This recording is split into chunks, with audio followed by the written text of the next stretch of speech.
Hola, bienvenidos a Oscar Asa Global, la plataforma del siglo XXI. Comenzamos con una noticia de última hora que se está produciendo en estos momentos. Israel acaba de asegurar, de informar, que neutralizó, dio de baja a Hashem Saifeddin, el sucesor de Hassan Nasrallah, al frente de Hezbollah.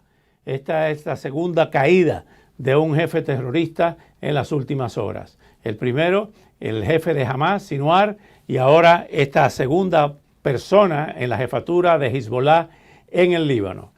Tenemos a un invitado para comenzar este programa, esta emisión de hoy, martes 22 de octubre del 2024, con el doctor Louis Fleischman, quien es profesor de Palm Beach State College, para hablar sobre toda esta situación que está muy fluida en el Oriente Medio, en medio precisamente del periplo de Anthony Blinken, secretario de Estado de los Estados Unidos, quien ha sido enviado a la zona para tratar de apresurar o de acelerar más bien un acuerdo de paz con Hamas y iniciar negociaciones en ese sentido, triangulándolo con la participación de otros países. Pero nadie mejor que el doctor Louis Fleischman para que nos explique cómo ve el panorama, qué está pasando, tanto en el teatro de operaciones de la Franja de Gaza como en el sur del Líbano, norte de Israel. Buenas noches, doctor Fleischman. Cuéntenos cómo ve toda esta situación tan dada la noticia inmediata.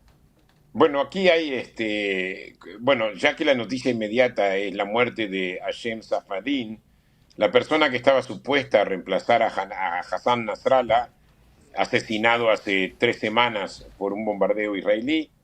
Aparentemente él también murió más o menos en el mismo bombardeo o cerca. La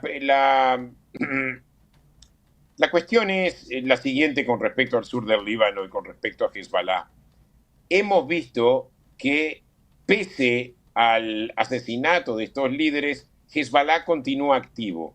Por ejemplo, hemos visto movimientos de drones que logran atacar algunos de sus objetivos, la mayoría son interceptados, pero logran atacar a sus objetivos. Lo vimos, por ejemplo, esta mañana, el gobierno de Israel autorizó la publicación de una foto donde uno de los drones, efectivamente, de los misiles bombardeó, le pegó al dormitorio donde dormían Benjamín Netanyahu y su mujer. Ellos no estaban ahí, pero en su casa privada en la ciudad de Cesarea. O sea, estamos viendo que ellos continúan siendo activos pese a que han sido decapitados, lo cual te indica que el asesinato de los líderes no necesariamente garantiza el fin de la guerra y ellos insisten en continuar esta guerra. Creo que Hezbollah está bastante dolido, pero no quiere decir que dejen de pelear.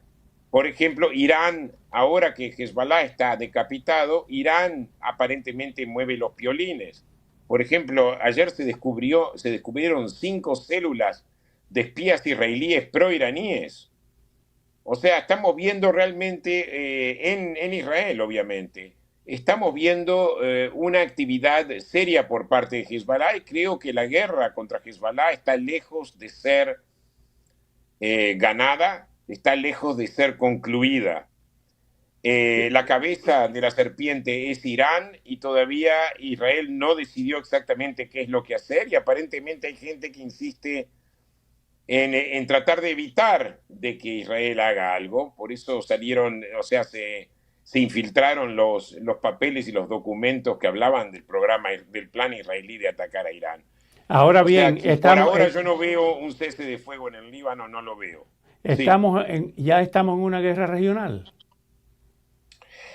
Hace tiempo yo creo que estamos en una guerra regional, pero no hay que ser histérico. Esta guerra regional no involucra a Estados Unidos directamente. La única forma que Estados Unidos puede estar involucrado es a través de ayudando a Israel a interceptar misiles. Pero no va a haber un solo soldado americano caído, tampoco ningún soldado europeo caído, excepto estos soldados de UNIFIL, que aparentemente que tanto Italia como Irlanda están protestando de que Israel hirió a un par de soldados, pero también se sabe que estos soldados de UNIFIL fueron sobornados por Hezbollah. Y esto es algo muy serio que tiene que ser investigado. Giorgia Meloni, en lugar de criticar a Israel y hablar de hacerle un embargo de armas, debería mejor investigar qué es lo que sus soldados están haciendo ahí y cómo se dejan sobornar por una organización terrorista. Ahora bien, por primera vez la inteligencia, los servicios de inteligencia de Israel han mencionado puntualmente a Venezuela, a Nicaragua y a Cuba de tener personal de Hezbollah en esos países, utilizándolos como base de operaciones. ¿Cuán grave es esta situación en nuestro hemisferio? Bueno, Oscar, yo creo que yo he estado apareciendo en tu programa, yo creo que ya va por lo menos 15 años, del año 2009, y creo que este tema lo hemos tocado mucho antes que los servicios de inteligencia israelí lo hayan hecho público. Irán ha penetrado fuertemente en América Latina. Tienen relación con gobiernos que son amigables, Venezuela, Nicaragua, Cuba, Bolivia también, y tienen relación también con el narcotráfico, o sea, con los traficantes de drogas, con los carteles mexicanos y con otros carteles de la droga. Ya antes se había involucrado al gobierno de los Kirchner en Argentina con el caso de la AMIA. Bueno, también eso. O sea, los Kirchner no son directamente responsables por lo que sucedió en la AMIA, pero obviamente ayudaron a tapar eso con un acuerdo totalmente jocoso donde Irán pasaba a investigarse a sí mismo en conjunto con Argentina, que le costó la vida al fiscal Nisman, como tú recuerdas, porque el fiscal Nisman denunció de que ese acuerdo había sido ilegal, inconstitucional, y apareció muerto. Y yo estoy casi seguro, no quiero decir 100% seguro porque no tengo la evidencia, pero la imaginación me hace pensar de que fue por orden de Cristina Kirchner que el fiscal fue asesinado. ¿Qué se puede esperar? ¿Qué se puede esperar del viaje de Blinken a la zona nuevamente? Bueno, entonces, para culminar lo de antes, a mí no me extraña para nada de que haya miembros de Hezbollah siendo parte realmente o teniendo alguna función importante dentro de los gobiernos de Venezuela, Nicaragua o Bolivia. O sea, no me llama para nada la atención. Con respecto al viaje de Blinken, ¿cuál es la política norteamericana hasta ahora, Oscar? Es cese de fuego, cese de fuego, cese de fuego. No queremos problemas aquí. Y en mi opinión esta es una política equivocada, porque nunca vamos a tener una paz correcta hasta que esta guerra no sea definida y no sea definida por Israel, en el sentido de que cambie el status quo, que Hezbollah no vuelva a ser una amenaza para Israel y de que Hamas no vuelva a ser una amenaza para Israel tampoco y que tampoco gobierne Gaza. O sea, no solamente que Hezbollah y Hamas no deben ser una amenaza para Israel, tampoco deben gobernar el Líbano o Gaza.